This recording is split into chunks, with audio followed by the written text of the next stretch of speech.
తన భర్తని ఇలాంటి పరిస్థితుల్లో చూస్తాను అనుకోలేదని జానీ మాస్టర్ భార్య ఆయేషా వాపోయారు. జానీ ఎలాంటి తప్పు చేయలేదని వ్యాఖ్యానించారు. యువతి నిరాధారమైన ఆరోపణలు చేస్తోందని అన్నారు. జానీ కస్టడీలో పోలీసులకు అన్ని విషయాలు చెప్తున్నారని తెలిపారు. కొన్నేళ్ల పాటు తమ కుటుంబంలో ఒకరిగా ఉన్న యువతి ఇప్పుడు కేసులు పెడుతోందంటే కుట్రపూరితమే అన్నారు. ఓ పెద్ద హీరో వెనుక ఉండి నడిపిస్తున్నాడనేది అవాస్తవమన్నారు. ఇండస్ట్రీలో పెద్దలు కూడా తమకు అండగా ఉంటున్నారని చెప్తున్న ఆయేషాతో మా ప్రతినిధి Suresh face to face. Jani master మూడో రోజు కస్టడీ కొనసాగుతుంది. జానీ మాస్టర్ భార్య చూడడానికి రావడానికి ఆ పోలీస్ స్టేషన్కి వచ్చారు. ప్రస్తుతం జానీ మాస్టర్ భార్య ఉంది, ఒకసారి మాట్లాడదాం. ఎలా ఉన్నారు మేడం జానీ మాస్టర్? బాగున్నారండి, బాగానే ఉన్నారు. ఓకే, పిల్లల్ని బాగా మిస్ అవుతున్నారు. అంటే జానీ మాస్టర్ ఒప్పుకున్నాడు తప్పు చేసిండు అని ఒప్పుకోలేదు. తప్పు చేయనప్పుడు ఎలా ఒప్పుకుంటారండి? తప్పు చేయనప్పుడు నేను చేశాను అని ఎలా చెప్తారు?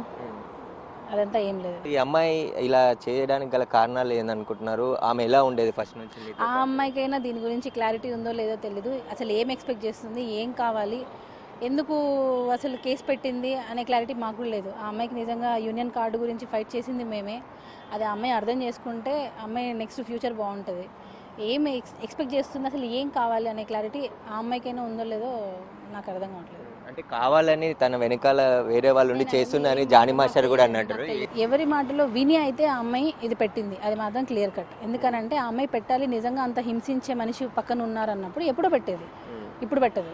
సో ఇన్ని రోజుల తర్వాత పెట్టింది అని అంటే ఎవరో పెట్టిస్తున్నారనే కదా. సో ఆ ఎవరు అనేది ఆ అమ్మాయే చెప్పాలి. సినిమా ఇండస్ట్రీ నుంచి మీకు ఎలాంటి సపోర్ట్ దొరుకుతుంది? దొరుకుతుందండి, నిదానంగా దొరుకుతుంది.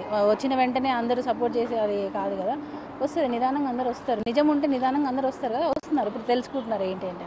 అంటే Jani master only Telugu industry కాదు, బాలీవుడ్ ఇండస్ట్రీకి కూడా వెళ్ళిండు, అక్కడ కూడా కొరియోగ్రాఫర్ చేసిండు. ఆయన ఎదుగుదల ఓర్వలేక ఇలా చేస్తున్నారు అవండి.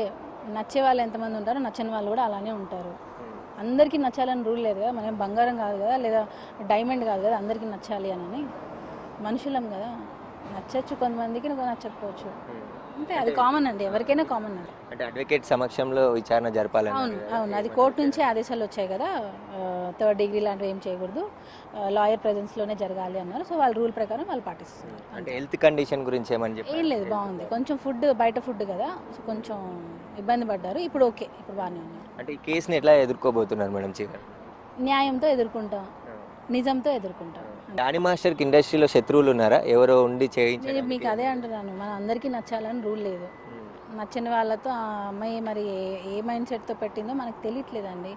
ఇప్పుడు పెట్టాలి అంటే ఎప్పుడో పెట్టాలి కదా, ఇప్పుడు ఎందుకు వచ్చింది పెట్టడానికి? నిజంగా అన్ని ఇయర్స్ టార్చర్ చేస్తున్నప్పుడు ఎంతమంది లేరు? ఏదో 16 ఇయర్స్ అప్పటి నుంచి టార్చర్ చేస్తున్నారని అంటే ఓకే, అప్పుడు నువ్వు చెప్పుకోలేకపోయావు. ఇప్పుడు 21 ఏళ్ళు వచ్చాయి కదా నీకు, ఇప్పుడు కూడా చెప్పుకోలేనంత ఏముంది? సో 1.5 year ముందే అయిపోయింది మొత్తం. సో ఇప్పుడు వచ్చి కేసు పెట్టడం అనేది మాకే ఆశ్చర్యంగా ఉంది. అయితే జానీ మాస్టర్ కస్టడీలో మూడో రోజు పోలీస్ విచారణ జరుగుతుంది కాబట్టి తన భార్యని ఇంటి నుండి తీసుకొచ్చిన వంటని అలౌ చేశారు. చికెన్ వండుకొచ్చి అతనికి ఈరోజు పెట్టడం జరిగిందని చెప్తున్నారు. ఆయన హెల్త్ కూడా బాగానే ఉంది. ఏ తప్పు చేయకుండా పోలీసులు కేసు పెట్టారు. అమ్మాయితో ఎవరో వెనకాల ఉండి ఈ కేసు పెట్టించారని చెప్పేసి కూడా జానీ మాస్టర్ భార్య చెప్తుంది.